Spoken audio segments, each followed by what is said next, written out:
سلام طعنا هبلي كما يوعدكم خبركم تملكتنا لك ساعات 6 فرعون كله نص ساعات زمرصنا يوم زيناتاتكم حيزنا قربنا لنا زينا بمغرب انا الوام قبر كدان بسم الله سوميا ستوديو تلفزيون تكرا مساخم كنصنحنا نختكتاتلنا دما عدمنا እዩ فتحاوي علامات حنقيتو زقالس زلو سراويت تግራይ ድሕሪ ስዋኣትና ኣይዕብ حدر سواءاتنا ينعبرون يلو أم عرب تجري بأنفس شررنا تهاندي دون زمتة جنوسايد ولك أملاخي سراوت بلتقنا خمسة فشلو بهراو كلاو منقست تجري أفليتو حزب تجري هلون ندحننتون كم ونلو علاونتون مسل عرس مركز النموحس زبت نبهراو برست إلو قال سوق حيل منقست تجري تقوي له تحستوتي مجلسي جنت كحسايك تقربنا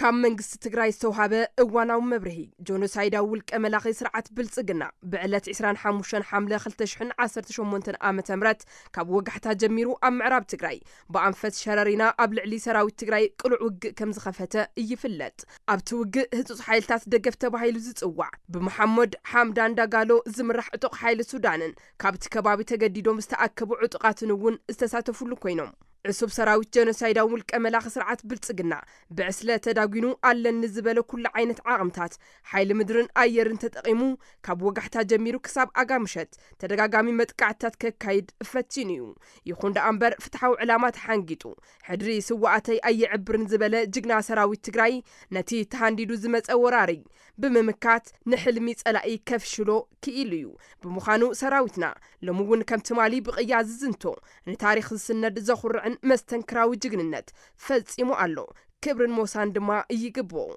اتي تداغينو زاتو عصب سراويت بلصقنان مشارختون نمرأيو بزحزن منقدي زحالقو كوينو حزي تكالات عنا معراب تግራይ ጎንደርን ከባቢኡን بوقعات صلاي عبلقلق الى نيركبا نزي سعبو ابت كبابي نستفطر مدنقاصن مشفان بزحات وقعات بابروبلان تصعينوم ناب كالوت كبابيታት ኢትዮጵያ ተወሲዶምን ይወሰዱናለው بلصقنا نهزب تግራይ انت يبرسا فصيمو كدقسا يخلن بمخانو تمالي زفتونو بعسلس تسنيه وراري عبز خونه اوان بزخونه انفت كقصللو كم زخونه ايطراطرن حزب تግራይ دما هلونو اندحننتون لعلاونتن مسل عرسه وسانو ناي محس حقاون تفطراون مسلالو سلازي امونغو مبراسن مهلاون عبز كايد قطم عوت ناي من مخانو علماو تمكرو كونه ناي بعلنا تاريخ هيا مسكريو كبرن موغوسن نجاغان سوقاتنا زبت نبهراو برست بيراو كلاو منقست تግራይ 26 حمله 2018 عام تمرت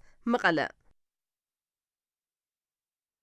جنوسايداوي አገዛዝ አብይ አሕመድ ኣብ ልዕሊ ህዝቢ ትግራይ ያካይዶ ዘሎ ኩናት መቐጸልታ ናይ ተኻይዶ ጽንሐ ስውርን ቁልዑን ጀኖሳይድ ምዃኑ ኣምባሳደር ብርሃነ ገብረ ክርስቶስ ሓቢሮም ጀኖሳይደር አብይ አሕመድ ጀሚርዎ ዘሎ ቁልዑ መጥቃዕቲ ኣብ መንጎ ህዝቢ ትግራይ ክፍተት ንምፍጣር ብዝተፈላለዩ መንገድታት ዝሓሰቦ ብምፍሻሉ ዳግማይ ወራር ክኸፍት ከም ዝተገደደ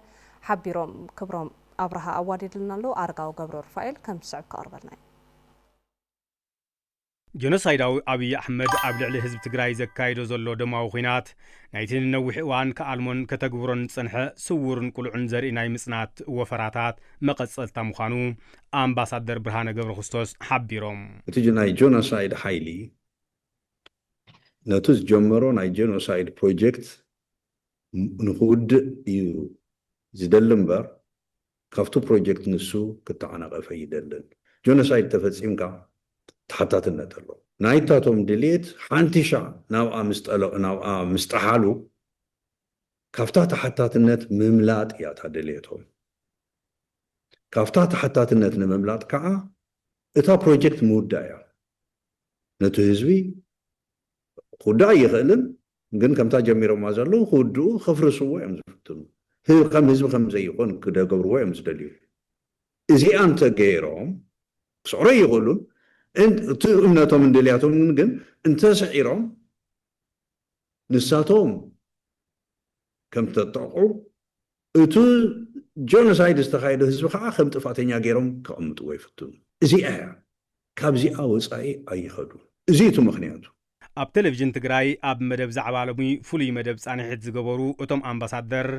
እቲ ጸላኢ ኣብ መንጎ ህዝቢ ትግራይ ዘርኢ ምፍላይ ብምዝራእ ክፍተት ንምፍጣር ዝዓለመ ኩለ መድያዊ ውዲት ብጽኑዕ ሓድነት ህዝብና ፍጹም ምስ ፈሸሎ ናብ ዓቕሊ ጽበታዊ ዳግማይ ወራር ንምእታው ከም ዝተገደደ ገሊጾም እተን 3 ዓመት ዳርጋ 4 ዓመት ድሕሪ ፕሪቶሪያ ዝነበራ ናይ ጆኖሳይድ ግዜ ትኽሲ ስለ ዘይነበረ እቲ ሰብ ከምዚ ኩናት ዘይነበረ ገይሩ ክወስዶ ይብሉ ናይ ኩናት እዋን እየን ነይረን እንታይ ይገብር ነይሩ ዝገብሮ ዝነበረ ነገር እኮ ሓደ እቲ ሓዊ ናብ ትግራይ ምድርባ እዩ ናብ ውሽጢ ተጋሩ ደርቢዩ ኣብ ትግራይ ብዙሕ ገንዘብ መዲቡ ነቲ ሽግር ናብ ትግራይ ውሽጢ ደርቢዩ ኣብ ትግራይ ካብ ኣመራርሓ ክሻዕ ማሕበረሰብ ብትንትኑ ክወፅእ ዝደሊ ነይሩ ብውሽጣዊ ፀገም እናተቐልወን እናተፍሓሰን ባዕሉን እናበልዐ ክኸይድ እዩ ዝደልዮ ነይሩ እዚ ገይሩ ኣዳኺሙ እቲ ሓይሊ ኣብ ብልፅግና ክፅምበር እቲ ህዝቢ ከዓ ክፈራርስ እቲ ህዝቢ ምስ ፈራረሰ ከዓ ሓይሉ ኣኪቡ መፂኡ ፀራሪቡ ከምቲ ዝደልዮ ናይ ምፅራይ መንገድታት እዩ ዝኸይድ ነይሩ እዚ ኣብ መንጎ ተኸሊፍዎ እዚ ስለ ዝተኸለፎ ናፍታ ኩናት ከዓ ጠልጢፉ ተሰጋጊሩ መዓዝ ነቶም ሰራዊት ናብ ከባቢ ደቡብ ትግራይ ምፅይዎ 80 ካብ 100 ናይ ሰራዊቱ በዝሒ ኣፅዋር በዝሕን ናብ ደቡብ ትግራይ ምፅይዎ እዩ መዓዝ እታ ውሽጣዊ ምሕማስ ምስ ተኸለፈቶ ቀጥታ ናብ ኣትዩ ምክንያቱም ኣብቲኣ ተስፋ ገይሩ ስለ ዝነበረ ጥራሕ እዩ እምበር ሰላም ስለ ዝደለየ ነበረ ስለዚ እቲ ህዝቢ ገይርዎ ዘሎ ሓድሽ ነገር ኣይኮነን ኩናት መፅኡ ኣሎ ኩናት ዝመፀ ከዓ ትግራይ ዝበልዖ ሓዊ ስለዘይ ከምቲ ዝደለዮ ስለዘይከደሉ ናፍታ ካልአይቲ መማረፂቱ ናብዚኣ መፅኡ ኣሎ ኣምባሳደር ብርሃነ ገብረ ክርስቶስ ህዝቢ ትግራይ ኣብ ልዕሊኡ ዝተኣወጀ ሓደጋ ህላወ ንምምካት ዘርዮ ስጡም ሓድነትን መኸተን ህዝባውን ፍትሓውን ቃልስን ስለ ዝኾነ በኣንጸባራቒ ዓወት ከም ዝዛዘም ዘለዎም ጽኑዕ እምነት ገሊጾም እቲ ሰራዊትን እቲ ህዝብን ከምቲ ልሙድ ከም ዝምክቶ ሰላሙ ከዓ ከም ዘረጋግፅ ሙሉእ እምነት እዩ ንህዝበይ ብጣዕሚ ህዝቢ ትግራይ ነዙ በፂሕዎ ዘሎ ፀገም ከም ዝሰግሮ ዋላ ሓንቲ ጥርጥር የላን ናብ ሙሉእ ሰላምን ብርሃንን ከም እንሰግር ከም ህዝቢ ከም እንሰግር ምንም ኣይጠራጠርን ስለዚ ወግሕ እዩ ክንሰግሮ ኢና ዝሓለፈ 2 ዓመት ዝተካየደ ከቢድ ዳርጋ ናብ 1 ሚልዮን ዝኾን ሰራዊት ኣሰሊፎም ዝወረሩና ማለት እዩ ስለዚ እዚ ከም እንሰግሮ ምንም ዝጠራጠር ነገር የለን ብዙሕ ለውጥታት ከዓ ኣለዉ እዮም ኣብቲ ዝሓለፈ ነብዚን ዓለም ይኹን ኣብ ከባቢና ይኹን ኣብ ዶም ሓይልታት ኣሰላልፋ ይኹን ዓበይቲ ለውጥታት ኣለዉ እዚያት ኩሉ ግምት ከኣቱ ኣለዉ ስለዚ ህዝቢ ትግራይ ክሰግሮ እዩ ኢለ ዝኣምን ምንም ጥርጥር ክህሉ የብሉን ኣብኡ ጆኖሳይደር ኣብይ ኣሕመድ ህዝቢ ትግራይና ኣምሓራን ናብ ኩናት ከኣተው ስልጣነይ ኣየፅንዕን ዝብል ሰይጣናዊ ኣተሓሳስባ ብተግባር ይሰርሕ ከም ዘሎ ፎረም ሰላም ርክብ ንህዝቢ ኣፍሊጡ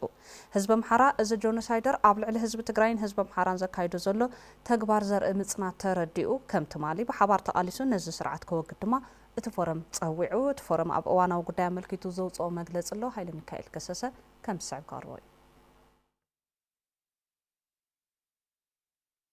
ፎረም ሰላም ርክብ ህዝቢ ንህዝቢ ኣብ እዋናዊ ጉዳይ ኣመልኪቱ ኣብ ዘውፅኦ መግለፂ ጆኖሳይደር ኣብይ ኣሕመድ ኣብ ቴሌቭዥን ኣምሓራ ቀሪቡ ዘሕለፎ መልእኽቲ ህዝቢ ትግራይን ህዝቢ ኣምሓራን ናብ ጎንፂ ንምእታው ነናዓርሱ ንክዋዳእ ኮነ ኢሉ ዘሕለፎ ሓድሽ መርዚ ምዃኑ ኣረዲዩ ብዘይካ ኩናት መንበረ ስልጣኑ ከጽንዕ ዘይኽእል እዚ ኣብ ቤተ መንግስቲ ዓሪዱ ዘሎ ጆኖሳይደር ኣብይ ኣሕመድ ህዝቢ ኣምሓራ ምስ ጉራብቲ ህዝቢ ናብ ጎንፂ ንክኣቱ ንምግባር ሰላም ንከይረክብን ሸርሒ ካብ ምእላም ብተወሳኺ ኣብ ዝሓለፈ እዋን ኣብ ልዕሊ ህዝቢ ኣምሓራ መባጮ በአምሓራ ሚዲያ ከም ዝተሰምዐ እቲ ፎረም ኣዘኻኺሩም ጆኖሳይደር ኣብይ ኣሕመድ ንህዝቢ ኣምሓራ ፈጺሙ ክብሪ ከም ዘይብሉ ካብቲ ዝተዛረቡ ምርዳእ ይከኣል እዩ ዝበለ እቲ ፎረም እቲ ውልቀ መላኺ ኣብ ቴሌቭዥን ኣምሓራ ቀሪቡ ዘስምዖ ዘረባ ብሓሶትን ምህዞን ዝተመልአ ሽርሒ ምዃኑ ብሔር ብሔረሰባትን ህዝብታትን ኢትዮጵያ ክግንዘብዎን ፀባሕ እውን ኣባይ እዩ ኢሎም ክኹንንዎን ፀዊዖም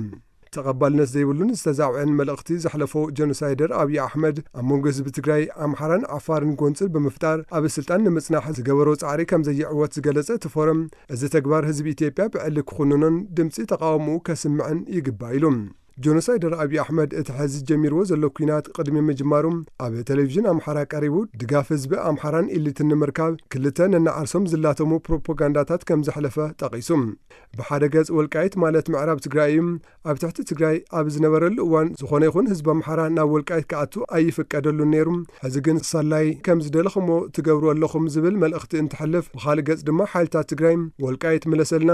ኩሎም ኣመራርሓ ፋኖ ናትኹም እዩ ውሰድዎ ኢሎምና እዮም ንስኻ ኢኻ ትኽልኽለና ዘለኻ ንስኻ ኢኻ ጠቕሊልኻ ንኣምሓራ ሂብኻዮም ዘለኻ ይብሉኒ ኣለዉ ክብል ብግልፂ ከም ዝተዛረበ እቲ ፎረም ኣብ መግለፂኡ ጠቒሱ እዞም ክልተ ምህዞ ብምጥቃም ብፍላይ ካብ ህዝቢ ጎንደር ድጋፍ ክረክብ ይኽእል እየ ኢሉ ብምሕሳብ ብመሰረት ዝሓዞ ትልሚ ኣብ ከባቢ ደቡብ ምዕራብ ትግራይ መጥቃዕቲ ድሮን ከበድቲ ኣፅዋርን ምጅማሩ ዝገለጸ ፎረም ሰላም ርክብ ህዝቢ ንህዝቢ ሕዚ እውን ኣብ ልዕሊ ህዝቢ ትግራይን ህዝቢ ኣምሓራን ዳግማይ ጆኖሳይድ ንምፍጻም ብኹሉ ኣንፈት ሰራዊቱ ከም ዘጸግዐ ኣፍሊጡ ህዝቢ ትግራይን ኣምሓራን ናብ ውግእ ከይኣትወን ከም ምጸላኢ ከይተረኣየን ስልጣነይ ኣይጸንዕን ዝብል ሰይጣናዊ ኣተሓሳስባ ዘለዎ ጆኖሳይደር ኣብይ ኣሕመድ ኣብ ቴሌቭዥን ኣምሓራ ቀሪቡ ከም ልማዱ ክፋእን ጽልእን ምስ ዘርአ ኩናት ምኽፋቱ ዝገለጸ እቲ ፎረም ህዝቢ ትግራይን ኣምሓራን ጆኖሳይደር ኣብይ ኣሕመድ ዝኣለሞ ሽርሒ ብዝግባእ ተረዲኦም ከፍሽልዎ ከም ዝኽእሉ ከም ዝኣመንን የፍሽልዎ እውን ከም ዘለውን ኣረዲዩ ጆኖሳይደር ኣገዛዛ ኣብይ ኣሕመድ ዘካይዶ ዘሎ ወታደራዊ ምድላውን ጽሕተራታትን ደብዳብ ድሮንን ካብ ወጋሕታ ሓምለ 25 2018 ዓ.ም ኣትሒዞም ኣብ ምዕራብ ትግራይ ብኣንፈት ሸረሪና ቆልዕ ኩናት ምኽፋቱ ፎረም ሰላም ርክብ ህዝቢ ንህዝቢ ኣፍሊጡ ህዝቢ ኣምሓራ ጨፍጫፍን ውልቀ መላኽን ኣብይ ኣሕመድ ኣብ ልዕሊ ህዝቢ ትግራይን ህዝቢ ኣምሓራን ዘካየዶ ዘሎ ተግባር ዘርኢ ምጽናት ተረዲዩ ከም ትማሊ ብሓባር ብምቅላስን ዝጀመሮ ቃልሲ ብምጥንኻርን ነዚ ኣገዛዛ ከኣሊ ድማ ፎረም ሰላም ርክብ ህዝቢ ንህዝቢ ኣብ ዘውፅኦ መግለጺ ፀዊዖም ሃለዋትን ድሕነትን ህዝቢ ትግራይ ንምውሓስ ኣብ ዝግበር ቃልሲ ካብኣቶም ዝድለ ኩሉ ከም ዝፍጽሙ መናእሰይ ዞባ ሰሜን ምዕራብ ትግራይ ተዛሪቦም እቶም መናእሰይ ነዚ ዝበሉ መድረኽ ንወፍሪ ዘበት ንብሔራዊ ምርሰት ብዝብል መሪ ሓሳብ ኣብ ከተማ ሽረ እንዳስላሴ ኣብ ዝተሳለጠ መዛዘሚ መድረኽ እዩ ንጸብጻብ መለስ ኣባዲ እያስፈርሀ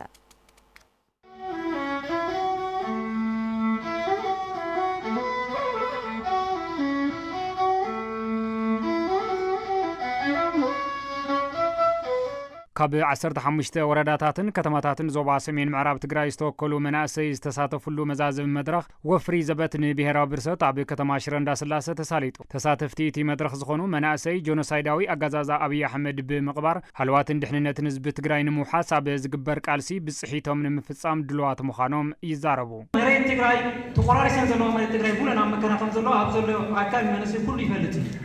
ብህፁፅ ንሕና ነዚ ዜና ትጉረሉ መንገዲ የለን ተዳሊና ኢና ኣቦታትና ባርነት ኣይተቐበሉን ሕስረት ኣይተቐበሉን ሞት ኣይተቐበሉን ንሕና እውን ኣቦታትና ዘይተቐበልዎ ዘበት ኣይንቕበልን ስርዓትና ህዝቢ ትግራይ ብዘይጠፍዩ ከም ንቤተይ ክነግስ ክገዝእ ኣይክእልን ሰሜን ዝበሃሉ ሓይሊ ይቃጣዕ ዘሎ ስለዚ ኣይምክትን ታሪክ ታሪክ ተርፈኒ እንታይና ንጥፋ ማለት በሓፂሩ ካልእ እውን ኣይኮነ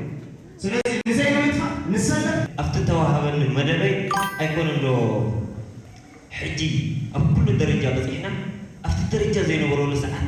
ከም እንዳጠፋእና እናተንካረተትና ንፅንበረሉን ንሕወሰሉን ኣብዚ ከም መንእሰይና ማእኸለ ዲያቦ ጣብያ ደጓዓላይ ድሉ ኩሉ ኸቲትና ኢና ኩሉ ኣብ ትግራይ ዘሎ ህዝቢ ትግራይ ንምውሓስ ክስለፍን ክውድብን ኣለዎ ካብ ላዕለዎት ኣመራርሓ ሰራዊት ግንባር ምዕራብ ሓደ ዝኾነ ተጋዳላይ ገብረ ህይወት ካልኣዩ ስርዓት ውልቀ መላኺ ኣብይ ኣሕመድ ህዝቢ ትግራይ ንምጽናት ሓቂኑ ግልጽ ዝኾነ መጥቃዕቲ እናፈጸመ ከም ዘሎ ብምግላጽ መንእሰይ መስርዕ ብምምላእ ክምክቶ ይግባእ ኢሉ ኣብ መሬት ትግራይ ደዋት ትግራይ ታናይ ብጥፋዕ ዕላምኦም ክፍጽሙ ኣብ ዕላምኦም ኣለዉ ኣብ ተልእኾኦም ኣለዉ ከጥፉኡና ብዝለዓለ ደረጃ ይሰርሑ هذه التقوى جاء وانتخنا كم تمالي حدنتنا ستينا تعتقنا تودينا أنت وجيدنا هلواتنا خلنا نرجعكس كتني بلن ዋና መሓዳሪ ዞባ ሰሜን ምዕራብ ትግራይ ኣይተ ወልደ አብርሃ ግብረ ጻድቅ በግዲዮም ህልውና ህዝብ ትግራይ ዝረጋገጽ ኣብ መቃብር ስርዓት ብልጽግና ብምዃኑ ኩሉ ቃልሱ ክሐይል ይጽውዑ ላዕላውነትና ዝረጋገጽ ኣብ መቃብር ጀኖሳይዳዊ ስርዓት ይዝብል ብዘይ ምሽራፍ ኩላትና ወሲና ናብ ጭቡጥ መንቀሳቀስና አትወሉ ሓንቲ ክንገብራ ዘለና እዚ ድሕንነት ናይ ትግራይ ክረጋገጽ እንተኮይኑ بقدن دمساسلو خدمساسو تغير خمس لاف كنعود هلنا عبتي مدرخ ببركو زركبو أكلات أمرارحة وردان زوبان كومون أمرارحة سراويت ترخيبام مجلس محبر دك سوات تقارلت تقراي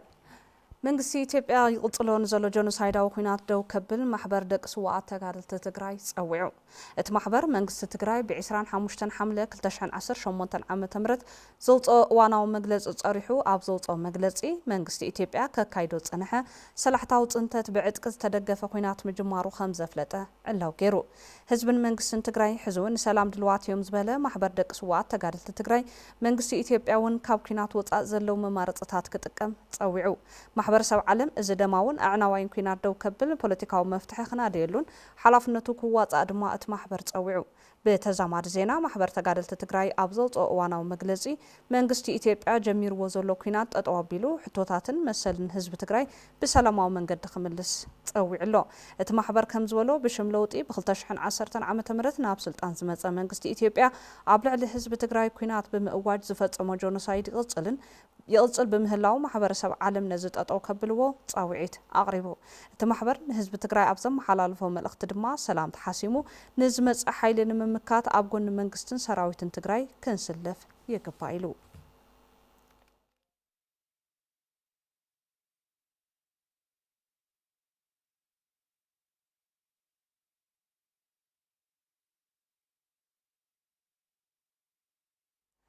ግዛታዊ ሓድነት ትግራይ ብምውሓስ ተመዛበልቲ ወገናትና መረበቶም ንምምላስ ድልዋት ምዃኖም ኣባላት ሰራዊት ትግራይ ግንባር ምዕራብ ገሊጾም ገብረ እግዚአብሔር ገዳሞ ተወሳኺ ጸብጻብ ክበና እዩ ኣብዚ ሕዚ እዋን ሰራዊት ትግራይ ናይ ምፍጻም ተኽእሉ ንምሕያል በብመድረኹ ኣብ ህዝቢ ተፈፂኡ ዘሎ ዋዒ ግንባር ደጀንን ብምጥንኻር ብሓይል ሰብን ብንዋትን ዓቕሙ ዝያዳ ብምሕያል ጽንዓትን ተወፋይነትን ንክቃለሱ ከም ዝሕግዞም ኣባላት ሰራዊት ትግራይ ግንባር ምዕራብ ገሊጾም ህዝቢ ትግራይ ኣብዚ ሰዓት ካብ ተወዲብካ ምቅላስ ወጻኢ ካብ ተወዲብካ ናይ መኸተ ዕላማታት ምዕዋት ወጻኢ ዝኾነ ይኹን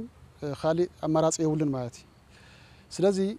ከም ተጋሩ ኣማራጺና ኣብዚ ሰዓት ክኸውን ዘለዎ ተወዲብካ ምቅላስን ተወዲብካ ናይ መኸተ ዕላማታት ምዕዋትን እዩ ማንም ትግራይቲ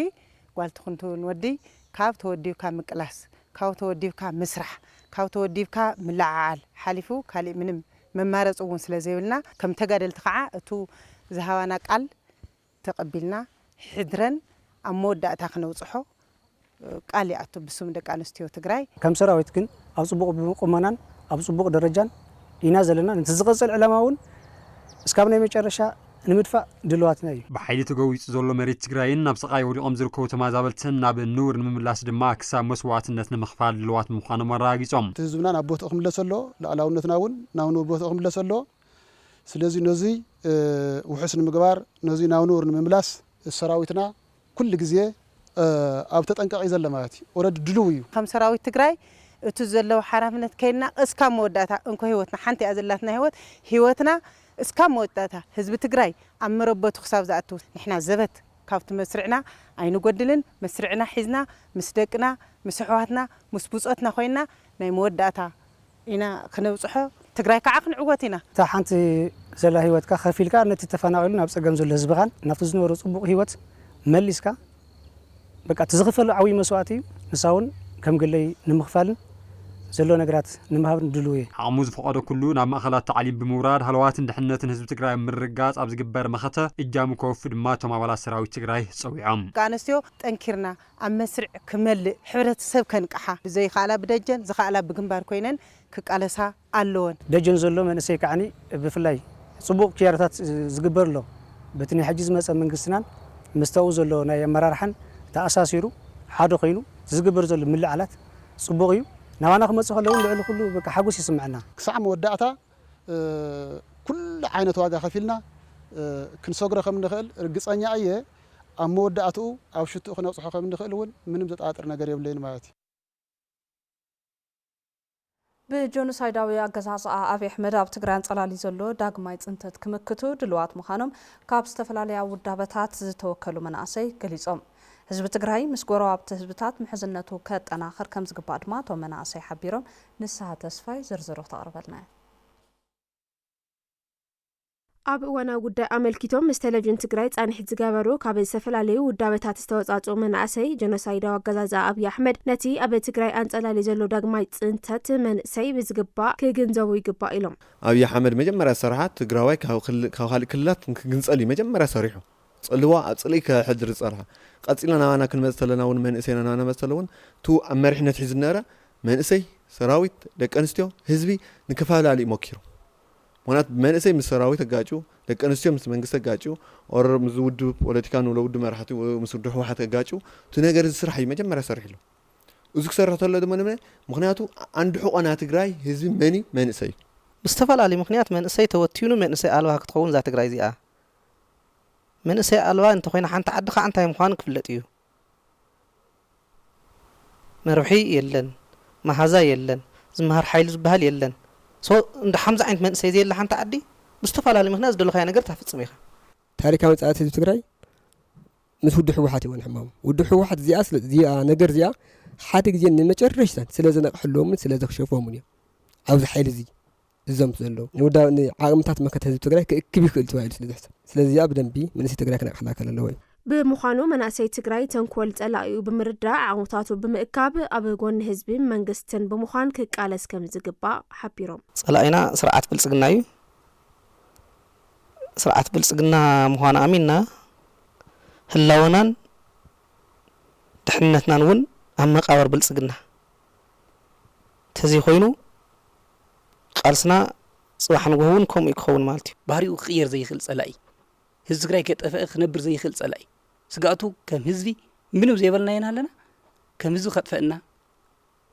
زخل لي مسوات خفيلنا عدز مسرتنا كم إتبع كم هاجر زي لزخنا زبهرتاتو زي غير مخانا أمينا نق زيول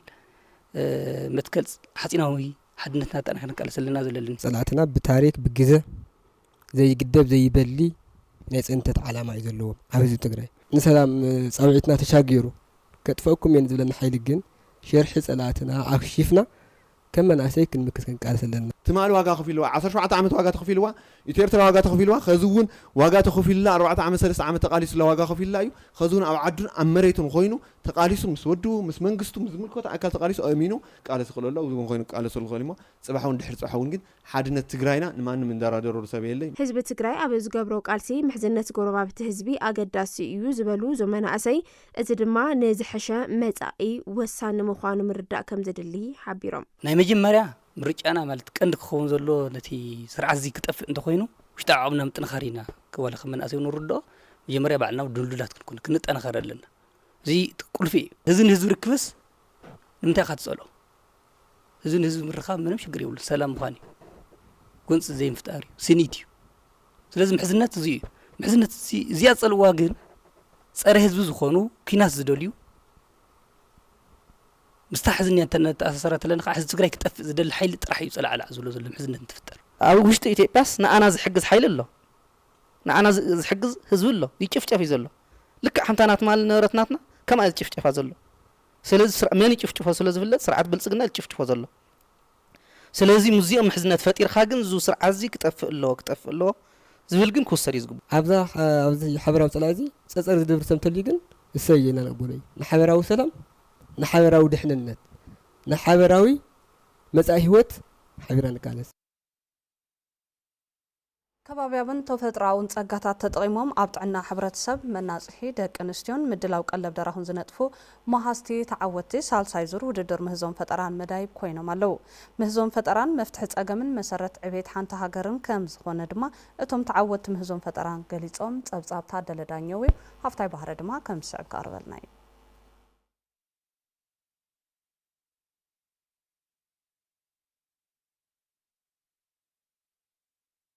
أبطعنا حبرت سب من ناتهدك أنسيون مدلاو قلب درهون زنت فو ماستي تعود سالساي زور وددر مزون فتران مدايب كوينوم كباويون تفتراون تسقاتات تقيموم أبت مزون فتران كم زنت فو زحبرو أتم ماستي زاقيد عود تقبراو سرحتي كم زسالو تدما يزاربو زانات قراز مد زيت زيا لوشت كامل لعنا نساتيا مدحانيتي إمينيت خا إبوست الجبرلكا لعلم 100 مينرالات اللي واو زي بساينس ترقاقص مالتي أفتحن تسيد زيا دبا بطرع يا حز زيا تطمقت وتصلا فاقول له فاقول له زياتي تدبازي بزنك لبلصقه እዩ بفوسفورس لبلصقه እዩ ቶም بي فيتامينات منهم لطعنا امرون حاجه ስለሆነ ቪታሚናት ካ ኣብዝለው ማለት እዩ ኮተን ብልኾነ ፖሊስተር በዘለው ዋተር ፕሩፍ ለለው همزي عشيقنا نمتقوم مالت بتفت واقع كجزء قالوا لنا وح جزيل كجلجلا ممكن يحتاجوا تساريحنيا إذن ده كان لنا كحد عمت سكاب تعمت لنوع أول كتكمل لنا حتى مالت مدى بتعوات أنا بتعمل دسيلني مستفلا لي بوتات بعزم السجا سلحي قربتني دبروا يوم أتقم يوعلن يرم سلامين بيم تلعلت له أزيز ناي سورس بروتين زلوا نتندره حس كجبر زغل نمنتاي نابرو حزين وعلو زبل حساب مسيلي زتري زلها قدامي درجة MBM ويم عزم السجان قينو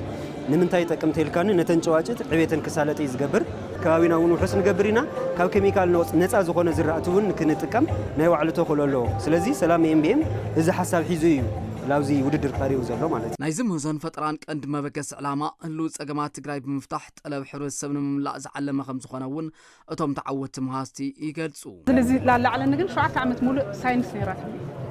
يا حد كني بدحر يون إذني إرامي تبسعوا بمحقه بمخرقار مالتي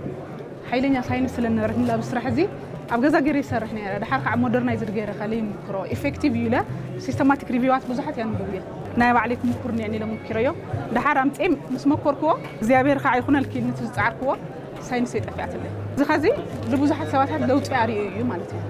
كأني سلهم بالجلوكوزوم لا نورمال عتيهم أزيل مسرح للتوابع اللي نقر قدامي نقرأ بعنا نروي لنا تجميو إكسبنسيف زي سبيشال بخات هذا رأي موديس تعمل إكسبنسيف بمقانو زي يتحس أو موديس كسر تجديده ما تخلي ده ما كفت سواء كبينا بزلنا بس زخونة تحسون لنا النبرة زحب تعمل بس شكل سنة أنا لازم يكسر تجديده مالس زدوري زنبرة نبرة حنا غيرنا نبزحات من أسيبون أو دهرو تسماريهم نزرعون مفتح قوم زغير كافتنا يوصل زات زنبرة تاوتتون فرقي هنا قنيسنا مسينا زلنا إذا زجورو دما ناي ترانسبورت وصايب لنا أو عدنا كوجحافينا نمرتو زلنا كافتي جحافينا نحسو مالتيو هنا نمرتو زلنا سلازي تقم اللو أيو تقم سلاز اللو دما تجري كوزوزني تربحت تقنيوا توم عمزان فتران زنت فوجنات حبرت سب فلايد ما من سي تجري أبتع عودي تقرأتي وام كسرحو خمس كباون يجنزبو كن سرحنا قلينا أنا حزك هاب شجرت العيدة لازم مفتوحات غيرين يا أخو حدا شجرك مسلسي تايك خوني خال بمتايك فتحي خاليلك نوع الخاص سلف أول خينك مفتح مقداش تري لك أنستيو ولا إنه تعطوين لك أنستيو جزء كف لك يبلا للو ولا حسابات بولو أو سين لك الناجرة دفعت لك اللون إذا عدل زي رخو من أسي بتناتنا تمكرو سيدهم كالوت ناتنا زولو مهزو بدن بزم عبلة مصنعات تجورلو نحبرة السب سجم أفتو بايت أوريدو فتح زغل مهزو نتحرح عليهم قينو كيف روحوا يميم كقروا وزلون أبتيس تخيل سالساي زرود در مهزن فتران الماس برها ملاقات أرجاون تشال مرسان كاب قدما يسكاب سالساي بموس استعوت تخونو شلمات كنزب دما تبركي تلوميو ኩነታት ተበሊጾም ወሰኽ ዋጋ ኣብ ልዕሊ ዝገብሩ ነጋዶ ስጉምቲ ከም ዝወስድ ምምሕዳር ከተማ መቐለ ኣፍሊጡ እዚ ዝተገለጸ ከንቲባ ከተማ መቐለ ኣይተ ሃይለ ኣረጋዊ ኣብ ህልው ኩነታትን ኣብ ዝተሳለጡ መድረኻት ዘበት ንብሔራዊ ብርሰትን ኣድሂቦም ንጋዜጠኛታት ኣብ ዝሃብዎ መብርሂ እዩ ገብረ እግዚአብሔር ገዳሙ ተወሳኺ ጸብጻብ ክበና እዩ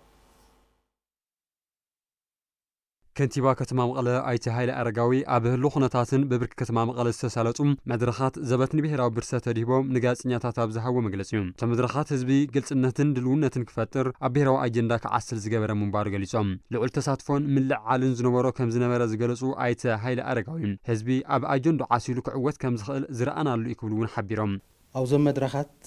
كاو تساتفو جميرو زنوبارا دمكت زنوبارا من لعال زنبرت نعتنا حبون زجرميو هزبنا في أجندو ندحر عسيلنا يس كسرحهم زجباء أسرحتي بزجباء ترديو عمي مكعوت خمس خل زنصار أجندة أينيرو ካብ ስርዓት ብልጽግና ንረኽቦ ሰላም የለን ዝብል መደምደምታ ከም ዝተወሰደን ጸገማት ህዝቢ ትግራይ ንምፍታሕ ድማ መኪስ ከምውፃን ሓይልኻ ምጥንኻርን ምወሳን ምዃኑ እውን ኣብ ምርድዳእ ዝበጽሕናሉ እውን ኢሎም ንኸይንጸንት አንጻር ጸላእትና ተላዒልና ክንምክት ክንቃለስ ተዓዊትና ክንወጽእ ናይ ግድን እዩ ዝብል መደምደምታ ዝተወሰደ እዩ ኣብ ሕድሕድ መድረኽ ተማይጡ ህዝቢ በብኽፋል ማሕበረሰቡ ተረዳድዩ ኩነታት ጸላኢኡ ዝፈለጠሉ ካብ ጸላእቱ ሰላም ከም ዘይረክብ ዝፈለጠሉ ዝደምደመሉ ኩነታት ኢና ርኢና ምጥንኻር ዓርሶ ምርኮሳ ምሕያል ደጀንን ግንባርን ንመኸተ ዝሽከም ማሕበራዊ ኢኮኖሚ ምህናፅን ስትራቴጂ ጸላኢ ምንካይን ፈታዊ ናይ ምብዛሕ ስራሕትን ምርዳእ ከም ዝተገብረሉ እውን ተዛሪቦም ዝመኸተ እዚ ሰራዊት ብምጥንኻር ጥራሕ ኣቢልካ ዝዕወት ኣይኮነን ናይ ደጀን ስራሕቲ ብምጥንኻር ኣቢልካ እውን ዝዕወት እዩ ቁልፊ ናይ ደጀን ስራሕቲ ድማ ተዓርሶ ምርኮሳ እዩ ማሕበራዊ ኢኮኖሚ ዱልዱል መሰረት ገብር ነቲ መኸተስ ክጸውር ዝኽእል ማሕበራዊ ኢኮኖሚ ምህናፅ እዩ ካልእ ምርዳእ ዝተገበረሉ ስትራቴጂ ጸላእ ምቕናስ ፈታዊ ምብዛሕ ስትራቴጂ እቲ ናይ ምሕዝነት ኣብ እዋናዊ ጉዳያት ግልጽነት ምፍጣር የድልዩ ዝበሉ ኣይተ ሃይለ ኣረጋዊ ብፍላይ ምስ ኩናት ተኣሳሲሩ ዝውዝዑ ናይ ሓሶት ፕሮፓጋንዳታት ብኣግባቡ ምምካት ንህሉ ኩነታት ተበሊጾም ዝፍጸሙ ሸቐጥ ምሕባም ዋጋ ምውሳኽን ስርዓት ንግዲ ዘዛብዑ ገለ ነጋዶን ከም ምምሕዳር ከተማ መቐለ ስርዓት ንምትሓዝ ከም ዝስራሕ እውን ኣረድዮም ነዚ ብልጽግና ጀሚርዎ ዘሎ ውግእ ተሓሳቢ ጌርኻ ነዚ ዕድል ከም ዕድል ተጠቒምካ ህዝቢ ከይረጋጋዕ ትዝርካው መሰረታዊ ሸቐጥ ብቲ ዝተመጣጠነ ዋጋ ከይዕድግ ሸቐጥ ናይ ምሕባእ ዋጋ ናይ ምውሳኽ ካልኦት ምስ ናይ ንግዲ ምትእስሳር ዘለዎ ምስ ናይ ንግዲ ስርዓት ምትእስሳር ዘለዎ ስርዓቶም ሓልዮም ከይኸዱ ምግባር ኣብዚ ኣክት ዝገብሩ ኣካላት ስርዓት ክገብሩ ኣደብ ክሕዙ ከም ዝግባእ ነዚ ናይ ሕጊ ምኽባር ስርዓት ተጠናኺርና ክንወስድ ከም ዘለና ንሰዓት ዝመረጽናዮም ዜናታት እውን ኣብዛዚምና ብሩኽ መዓልቲ